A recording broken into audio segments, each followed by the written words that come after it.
ఒకటే ఒకటి చెప్పలేదు మాట 12 లక్షలని, ఇంకా చాలా చెప్పినారు. ఎస్సీలకు 18% రిజర్వేషన్ చేస్తామన్నారు, వాళ్ళ 16 ఉన్నది దాన్ని 18 చేస్తామన్నారు. ఎస్టీలకు 10% ఉన్నది రిజర్వేషన్ పెంచుతాం 12% చేస్తామన్నారు. ఇలా దాదాపు 2.5 ఏళ్లు గడిచినా మర్చిపోయారు. ఎస్సీ ఎస్టీలకు ఇండ్లకు మిగతా వర్గాలకు 5 లక్షలు ఇస్తే ఎస్సీ ఎస్టీలకు 6 లక్షలు ఇస్తామని చెప్పారు. ఒక్కొక్క ఇల్లు కట్టుకుంటే ఇందిరమ్మ ఇంటికి 6 లక్షలు మీరు ఎస్సీ ఎస్టీ అయితే అన్నారు. ఎస్సీ ఎస్టీలకు జాగా లేకపోతే జాగా కూడా ప్రభుత్వమే ఇస్తుందని చెప్పినారు.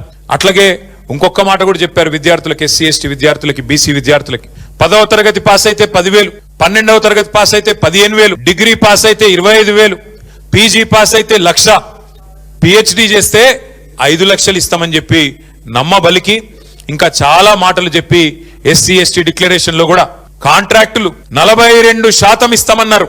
బీసీలకి కాంట్రాక్టులలో 18% ఇస్తా అన్నారు.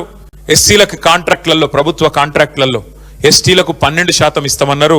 మొత్తం వెరసి 72% ప్రభుత్వ కాంట్రాక్టులలో బీసీ ఎస్సీ ఎస్టీలకే మేము అవకాశం ఇస్తామని చెప్పి అభయహస్తం పేరిట మేనిఫెస్టో రాసి అందులో స్పష్టంగా చెప్పింది కాంగ్రెస్ పార్టీ. ఇవాళ